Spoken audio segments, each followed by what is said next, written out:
जिस लालू यादव ने शहाबुद्दीन को 15 साल कार्यकाल में एक खरोच तक नहीं आने दी। तो ये था 1990 से 2005 तक का जो कार्यकाल था, वो पूरा जंगल राज था। बिहार में बेटियों को 6 बजे के बाद घर नहीं घुसती थी, तो जो है लगता था कि भैया इज्जत तो नहीं लूट गई, अपहरण तो नहीं हो गया। रंगदारी टैक्स देना पड़ता था। कितने बलात्कार हो गए, कितनी चोरियां हो गई, कितने लोगों की हत्या हो गई। 8,000, एक मैं पढ़ रहा था, डाटा मेरे पास ही है, वो निकाला नहीं है। 8,198 केस तो सिर्फ और सिर्फ दंगों के रजिस्टर्ड होते थे। मायावती जी को आज भी हम लोग सपोर्ट करते हैं कि उन्होंने लखनऊ की रंग रूप रेखा बदल दी। मूर्तियां बना दी ना, मूर्तियां बनवाई। जेडीयू को मेरे हिसाब से 20-22 सीट, आई थिंक इससे ज्यादा तो बीजेपी नहीं देगी, क्योंकि बीजेपी अकेले दम पे वहाँ सक्षम है। मेरे हिसाब से बीजेपी अकेले लड़े तो ज्यादा बेहतर है। देखिए, बिहार की जनता ने उसे मार दिया था। अगले विधानसभा चुनाव में सिर्फ एक माचिस लगा के जलाने का काम करती, मगर नीतीश जी ने जो पलटियां मारी ना, जिस वजह से बिहार का विकास रुक गया। इस गठबंधन में मैं सबसे अच्छा नेता अगर बिहार का जो युवा सोच रखता है, वो चिराग पासवान को रखता हूँ। क्योंकि देखिए, एक ऐसा नेता जिसने कहीं ना तो कहीं बिहार के लिए फिक्र जताया और बिहार को बोलता है। वो एक चंदा बाबू थे जिनके 2 बेटों को तेजाब से नहला दिया। किसने नहलाया? शहाबुद्दीन जो इन्हीं की पार्टी से था। जो कुख्यात राजनीति में अगर सबसे बड़ा कोई गैंगस्टर था तो वो शहाबुद्दीन था। और वो शहाबुद्दीन किसकी पार्टी से था? लालू यादव की पार्टी से। क्या नाम है? मेरा नाम दीपक झा है सर। बिहार में इलेक्शन होने वाला है, इस पे हम बात करेंगे। बिहार में जो टॉपिक है, मेन चीज़ ये है कि राहुल गांधी का बयान आया हुआ है कि बिहार में भी धांधली होने वाला है। इलेक्शन में जो चुनाव होगा वहाँ पे ईवीएम का जो शुरू से चल रहा है, ईवीएम हैक हो जाता है। तो इस चीज़ को लेकर राहुल गांधी का बयान आया है कि वो ईवीएम हैक वहाँ पे हो सकता है, मैच फिक्सिंग होगी वहाँ पे भी। अरे देखिए, राहुल गांधी अब कभी भी अपना आत्ममंथन नहीं करते कि उनके अंदर क्या गलतियां हैं। जो नेता आलू से सोना निकालता है और जलेबी की फैक्ट्रियाँ लगाता है, खेतों में टाइल लगवाने की बात करता है, तो आप सोच सकते हो कि उसका जो है दिमागी संतुलन हिला हुआ है। मोदी जी ने ईवीएम हैक नहीं करी है, मोदी जी ने लोगों का दिल हैक किया हुआ है। जिस तरह से उनको समर्थन मिलता है ना, जो इन्होंने लोकसभा में एक प्रोपेगेंडा सेट किया था कि भाई ये जो है संविधान बदल देंगे, लोकतंत्र की हत्या कर देंगे, 400 सीट आ गई तो। मगर चलो नहीं आई 400 सीट, 240 सीट आई। मगर लोकसभा के चुनाव के बाद जितने भी राज्यों में चुनाव हुआ, सब जगह भारतीय जनता पार्टी को मैंडेट दिया कि लोगों ने देखा कि भाई ये तो गलत प्रोपेगेंडा सेट कर रहे हैं। तो राहुल गांधी कुछ भी कर ले, ये भारत जोड़ो यात्रा कर रहे थे, जबकि हमारा भारत तो कहीं से नहीं टूटा था।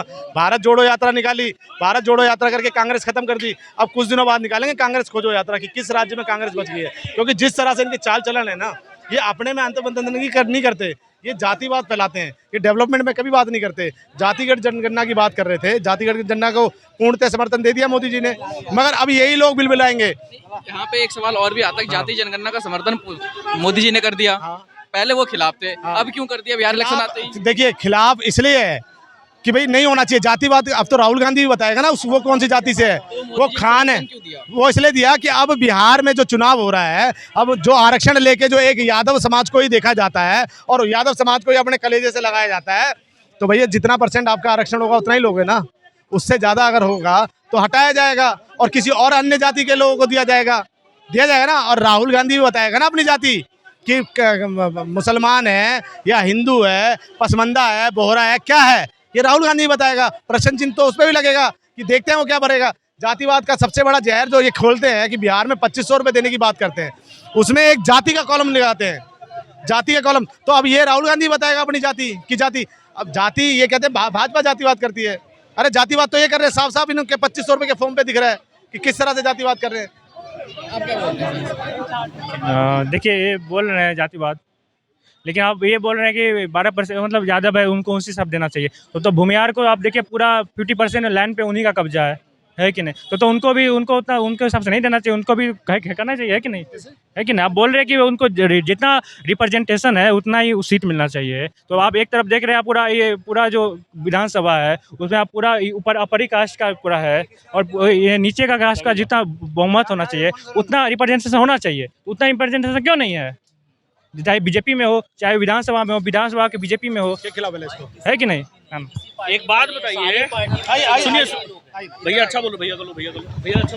सारी पार्टी जितनी भी यहाँ पर हैं, चाहे यादव में आपके यहाँ समाजवादी पार्टी हो या बीजेपी की पार्टी हो, बीजेपी की पार्टी के बाद आप कांग्रेस देख लीजिए, कांग्रेस के लीडर देख लीजिए, आपको जहाँ से भी मिलेंगे ना, सब आपको क्या नाम है ओबीसी एसटी की जहाँ पर सीट होगी एसटी की, तो वहाँ पर एसटी को टिकट दी जाती है, जहाँ पे मुस्लिम आदमी हो वहाँ मुस्लिम को टिकट दी जाती है। उम्मीदवार इस तरीके से ही चुने जाते हैं। और अब आप किसी भी पार्टी में उठाएंगे तो हर जगह जो लीडर होते हैं वो अपर लीडर है, क्योंकि शुरुआत से ही वो अपर लीडर चलते चले आ रहे हैं। किसी ने भी अल्पसंख्यक में आके ऊपर से पहले से अगर आके अपनी पार्टी बनाई होती और अच्छा काम किया होता तो हम लोग उनको भी सपोर्ट करते। मायावती जी को आज भी हम लोग सपोर्ट करते कि उन्होंने लखनऊ की रंग रूप रेखा बदल दी, मूर्तियां बना दी ना, मूर्तियां बनवाई। लखनऊ देखिए मायावती जब तक सही थी, जब दूसरे कार्यकाल में जब उन्होंने मूर्ति बनाई ना तब खराब थी। मायावती को मैं भी सपोर्ट करता हूँ कि जिस तरह से गुंडा राज खत्म किया, मायावती ने भी गुंडा राज खत्म किया था।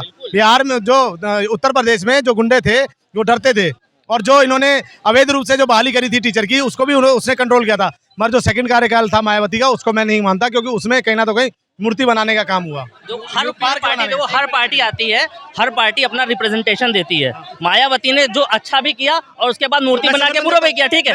उसके बाद लेकिन मैं अगर बीजेपी अगर मैं आपको नॉर्मली बता दूं तो मैं बहुत बड़ा बीजेपी का सपोर्टर हूं। लेकिन बिहार में बीजेपी आएगी? बिहार में बीजेपी का 50-50 लग रहा है इस बार। बिहार में अगर देखा जाए तो इंडिया में जहाँ पे जातिवाद है ना उसमें सबसे ज्यादा नीतीश जी के ऊपर नीचे पलटने की वजह से शायद थोड़ा सा इम्पैक्ट पड़ सकता है इस बार 50-50। क्या लगता है नीतीश जी को कितना सीट मिलेगा, मतलब कितने सीटों पे नीतीश जी लड़ेंगे? जेडीयू को मेरे हिसाब से 20-22 सीट, आई थिंक इससे ज़्यादा तो बीजेपी नहीं देगी, क्योंकि बीजेपी अकेले दम पे वहाँ सक्षम है। मेरे हिसाब से बीजेपी अकेले लड़े तो ज़्यादा बेहतर है। देखिए ये गठबंधन जो चुनाव लड़ा जाएगा ये नीतीश कुमार जी के नेतृत्व में लड़ा जाएगा। और देखिए मैं मानता हूँ नीतीश जी ने, देखिए लालू यादव की पार्टी बिल्कुल बिहार से खत्म हो चुकी थी, बिहार की जनता ने उसे मार दिया था। अगले विधानसभा चुनाव में सिर्फ एक माचिस लगा के जलाने का काम करती, मगर नीतीश जी ने जो पलटियां मारी ना, जिस वजह से बिहार का विकास रुक गया। चिराग पासवान का बयान आया था कि वहाँ का जो मुख्यमंत्री है वो फिक्स है कि नीतीश कुमार ही बनेंगे। तो अब बीजेपी की अगर एक मुश्त सरकार बनती इस गठबंधन में मैं सबसे अच्छा नेता अगर बिहार का जो युवा सोच रखता है वो चिराग पासवान को रखता हूँ। क्योंकि देखिए एक ऐसा नेता जिसने कहीं ना तो कहीं बिहार के लिए फिक्र जताया और बिहार को बोलता है वो, ये बिहार जो पलायन का मुद्दा विपक्षी लोग लेके डोल रहे ना, ये बिहार में चिराग पासवान का ही था कि बिहार फर्स्ट और बिहारी फर्स्ट। क्योंकि जिस तरह से देखा था कि भाई देखिए पलायन होने का मतलब ये नहीं है कि सब कोई पलायन कर रहा है, पर कुछ बंदे पलायन कर रहे हैं। और बिहार कृषि प्रधान देश है, बिहार के अनाजों को और बेहतर तरीके से उगा के और बिहार में ही रोजगार पैदा किया जा सकता है। आज चिराग पासवान जी बात करते हैं कि भाई हम जो है बिजनेसमैन और किसान को मिलाएंगे और उनके बीच में वार्तालाप कराएंगे कि भाई किस तरह से ये और बेटर हो सकता है। उसमें उसकी जो है मैन्युफैक्चरिंग यूनिट लगेगी, इंडस्ट्रियाँ लगेंगी, करेंगे। मैं कह रहा हूँ बिहार की जनता ने 20 साल जो है ये पेड़ लगाया है, एनडीए को समर्थन देके जो है पेड़ लगाया है। और ये समय है जब जातिवाद में ना बटे, क्योंकि जातिवाद में बटेंगे तो ये पेड़ जो लगाया है इसको कहीं ना तो कहीं नुकसान पहुंचाएंगे, ये लूटने का काम करेंगे। एक तरह से अगर देखा जाए तो मतलब ये जो आरजेडी है उन्होंने अभी तक पूरा शासन करा, फिर उसके बाद अभी एनडीए की सरकार है। लेकिन अभी आरजेडी की सरकार से लेके एनडीए की सरकार तक में क्या अंतर है बिहार में? देखिए बिहार में अरे आप कहाँ के रहने वाले हैं आप? 1990 से 2005 तक का जो कार्यकाल था वो पूरा जंगल राज था।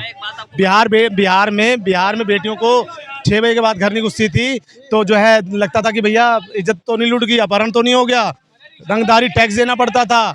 कितने बलात्कार हो गए, कितनी चोरियां हो गई, कितने लोगों की हत्या हो गई। 8,000 मैं पढ़ रहा था, डाटा मेरे पास ही है, वो निकाला नहीं है। 8,198 केस तो सिर्फ और सिर्फ दंगों के रजिस्टर्ड होते थे जो लालू यादव करवाते थे। और एक चंदा बाबू थे जिनके 2 बेटों को तेजाब से नहला दिया। किसने नहलाया? साबुद्दीन जो इन्हीं की पार्टी से था, जो कुख्यात राजनीति में अगर सबसे बड़ा कोई गैंगस्टर था तो वो साबुद्दीन था। और वो साबुद्दीन किसकी पार्टी से था? लालू यादव की पार्टी से। जैसे लालू यादव ने साबुद्दीन को 15 साल कार्यकाल में एक खरोच तक नहीं आने दी। तो ये था आईएएस बीवी विश्वास थे, जिनकी वाइफ थी चंपा विश्वास, जिनकी वाइफ के साथ आईएएस अधिकारी की वाइफ का 2 साल तक जो है बलात्कार हुआ, उसकी माँ का बलात्कार हुआ, उसकी नौकरानी का बलात्कार हुआ, उसकी भांजियों का बलात्कार हुआ। कौन था वो? आईएएस अफसर था। एक लास्ट सवाल, अब जैसे बिहार में मतलब इस पे जो बीजेपी है इस पे तो लगती रहती है हर बार, मतलब अपोजिशन जो है वो कलंक उछालते रहते हैं कि ईवीएम हैक हो गया, ईवीएम हो गया। कहीं सरकार बन जाती है तो वहाँ पे जनशक्ति है, मतलब जनता ने जिता दिया। जनता ने जिता ठीक दिया। है, अब जो बिहार की बात करें इसमें, तो बिहार में इस बार जो है कि सरकार एनडीए से बनेगी, बीजेपी की एकमुश्त सरकार बनेगी, या फिर जैसे फैन फॉलोइंग देखी जाए तेजस्वी यादव की, तो युवाओं में ज़्यादा कोई है। फैलिंग नहीं है, मैं बिहार की मधुबनी, इंटरनेट जो मैं है, बिहार का मधुबनी का रहने वाला हूँ। हमारे चिराग पासवान जी को चौथे नंबर पे दिखाया गया था, आज वो दूसरे नंबर पे हैं। अभी तो 6 महीने हैं चुनाव के, अभी चुनाव 6 महीने हैं। मैं कह रहा हूँ ये तेजस्वी तो 3 महीना 13 में कहीं नहीं दिखेगा। जिसका बाप कुंभ को कहता है कि फालतू चीज़ है, जिसका परिवार सावन के महीनों में मीट मच्छी खा करते हुए दिखाता है, जिसका बड़ा बेटा रेता माफिया करता है, जिसका बड़ा बेटा होली में कहता है, खुले मन से खड़े होकर कहता है कि ये दरोगा नाचो नहीं तो सस्पेंड कर दो। तो इस तरह का जंगल आगे खुद ही दिखा रहे हैं। एक बेटा जो एक लड़की का 12 साल तक बलात्कार करते रहा, बलात्कार इसलिए बोल रहा हूँ, अगर आपने किसी लड़की से शादी कर ली और दूसरे से संबंध में बना रहे हो, मतलब आपने दूसरी लड़की का बलात्कार किया है। और ये बलात्कार लालू यादव को पता है। लालू यादव आज झूठ परोस रहे हैं कि हमने पार्टी से निकाल दिया।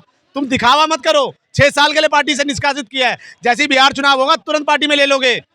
अगर पार्टी में निकालना है तो सब खुद पहले लालू यादव निकले ना, जिसके ऊपर चारा घोटाला और लैंड फॉर जॉब स्कैम चल रहा है। पार्टी खत्म हो जाए, खत्म करो ना फिर। कौन खत्म करेगा? अरे मैं कह रहा हूँ किस मुंह से बिहार की जनता से वोट मांग रहे हैं? पूरा परिवार ही भ्रष्टाचार में लिप्त है। बिहार की जनता वोट दे रही तभी तो। मैं कहता रहा हूँ बिहार की जनता को बहकाने का काम किया है। जिस पार्टी का समीकरण है MY समीकरण है, मुस्लिम यादव, जिसको सिर्फ दिखता ही यही है मुस्लिम यादव, तो क्या और कोई नहीं दिखता क्या? ये तो षड्यंत्र था लालू यादव का कि जो है कुछ वोटों को अपना ऐसा टाइट कर लो कि भाई दूसरा वोट खिटके भी तो हमें डर ना पड़े। लोगों को लगता है, वो कहते हैं कि जब तक रहेगा समोसे में आलू, बिहार में रहेगा लालू यादव बोलते थे। मगर जनता ने भी दिखा दिया कि 32 गुल मीटर चालू और गायब कर देंगे बिहार से लालू। ये देखिएगा, बिहार में इनको समझ नहीं आएगा क्या हो गया इनके साथ में। बिहार की जनता पूर्णतः NDA गठबंधन के साथ चलेगी।